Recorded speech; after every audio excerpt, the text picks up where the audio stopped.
So this is for those of you who may have been absent when we talked about rational functions. I had a couple people in office hours this week ask me about this question because it's coming up on the exam. So first of all, you have to understand my little quick plots for polynomials. So please watch that video if you haven't. Okay, okay, there. And the next thing you need to know is there's kind of a hierarchy of things that can happen. Rational function is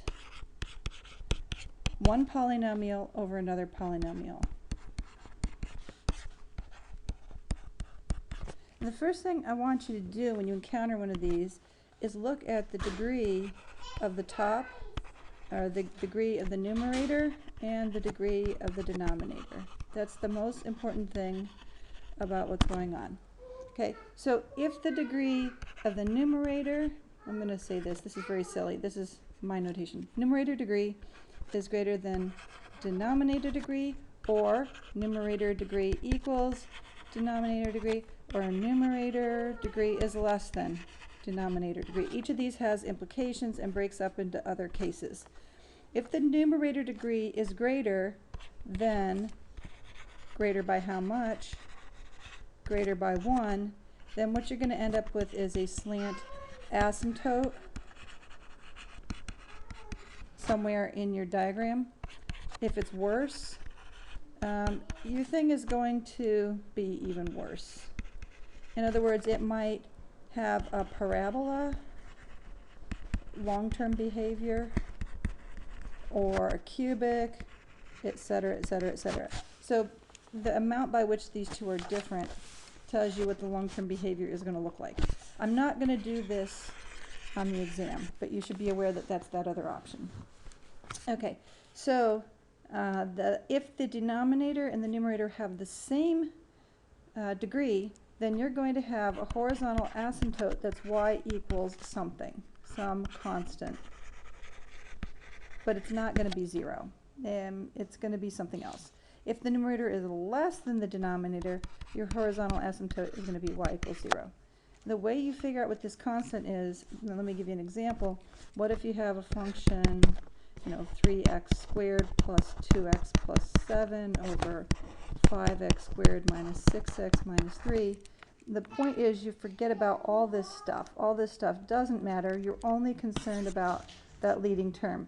And then if that were the case, the x squares were going to cancel out, and that's how you get y. In that case, you get y equals 3 over 5. So it's that ratio that you're looking for.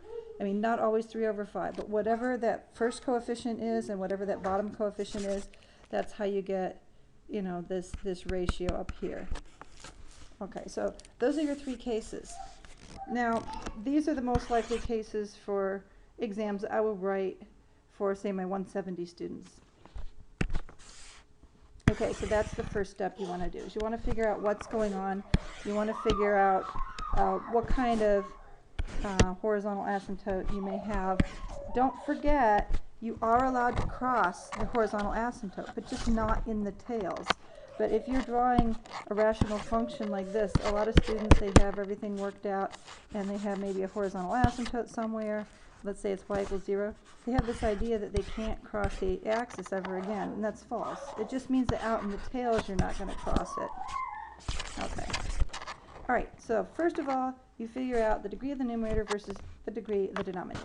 Then the next step is, so you want to find the zeros in the numerator, the zeros of P1, they are zeros of R. And next thing you want to do is find zeros of P2. They're the vertical asymptotes of R. Okay?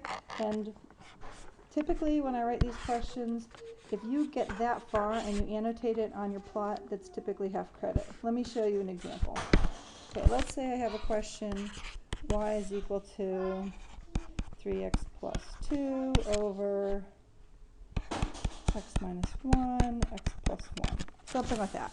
That would be a typical question. Okay, in this example, I know the zeros up here. Oh, first of all, I have to ask about this long-term behavior. And the long-term behavior is that the denominator has a bigger power than the numerator because it's x squared in the denominator and x in the top. So we have y equals 0, horizontal asymptote, and if you're a student, you want to write because degree of denominator is greater than degree of numerator. Okay, so that would be justification right there. Okay, now we want to find the zeros. 3x plus 2 is equal to 0 if 3x is equal to negative 2 or x is equal to minus 2/3. And that will give you when y is equal to 0, whereas x is equal to 1, x is equal to negative 1 gives you the asymptote. So the way you would draw this on paper, so sometimes students get confused because we say x is equal to 2/3, what does that mean? Versus x is equal to negative 1, that looks the same on paper, right? We just solved for where x is 0. But when I say x is equal to negative 2/3, in this instance, I'm talking about on the axis itself. So right here, x is equal to negative 2/3, but y is equal to 0. So when you're plotting this guy, remember y equals 0. Whereas when you're plotting these guys, you're plotting all y's. So x equals 1, all possible y's. X is equal to negative 1, all y's. In this instance, you're plotting a point. And in this instance, you're plotting lines. Okay? I'm going to get rid of that because it'll be a mess on my plot if I don't. And so this is negative 1 and 1. If you get that far on the exam, typically that's half credit because you've already done this part. You've already got the thing set up. You're actually almost done. So the very last thing, the fourth step you want to do is what I call poke. Poke at it. And things, if you don't know where else to poke, try x is equal to 0, x is equal to plus and minus 1, plus and minus 10, plus and minus 100. And those are just ideas if you can't think of anything better to do. Really good is here's some asymptotes, right? You got some asymptotes and you have some zeros. So here would be a good point, there's a good point, there's a good point, there's a good point, there's a good point. Those are all good points to try. You want to go between stuff. But if you don't have if you're kind of in exam haze mode, you're not really thinking clearly, then these are never bad ones to try out. All right, so I'm going to try out 0. I'm going to plug in x equals 0. So what is y of 0? Well, that is 2 over negative 1. Okay, so the important thing is it's telling me it's down here. It's this curve is going like that. So what does that tell us? Well, it's got to hug this asymptote, and it's going to hug this asymptote like that. That's what it's telling me. And because, and usually I'm nice on an exam and don't give you repeated roots, in that case, if there's no repeated roots, and I mean that in two ways, that means there's no roots repeated in between the numerator and the denominator, because if they were, you'd get a one of these peepholes. Okay, so that's not going on. And I also don't have repeated roots in the numerator or in the denominator. Okay, all those roots are different. I have a total of 3 roots, and they're all different. So that makes everything nice. What that means is actually I have this kind of asymptote thing going on here. I know that I'm going to flip around and come down this way, and I know I'm going to flip around and come this way. Okay, in other words, if I'm on this asymptote and when I come in from the right, I'm going up, that means if I come in from the left, I'm going down. They have to be opposite directions. This asymptote, I'm going down on the left and up on the right. Okay? Now this would be full credit because I've given enough evidence that I know what I'm doing. And let's see. Let me give you another example. This is a brand new fresh example from scratch. Let's just take a line over a line. It's a pretty common type of question, just like that. Okay? So this is easy. I'm going to have, okay, degree of the numerator equals degree of the denominator. So the overriding behavior is they're balanced. So I have a horizontal asymptote y equals what? Well, I look at this coefficient and this coefficient, which is an understood 1. So I just have now justified where my horizontal asymptote is. I don't have to worry about a slant asymptote or anything else weird happen. I'm not going to have a y equals 0 asymptote. Okay, next step. 3x minus 1 equals 0 if x equals 1/3. And you can do that out longhand or not. X plus 1 equals 0 if x equals -1. This here is a point where y equals 0, x is equal to 1/3. And here is a line, x equals -1. Remember, these are different animals that we're plotting, completely different structures here. But this is showing that you understand there's an asymptote out here, and then you know there's a horizontal asymptote at x equals -1. You cannot cross it at all, as opposed to the y equals 3 line, which you're not going to cross, but you would be permitted to. And what I mean is, in this case, you're not going to, so you may as well draw it across.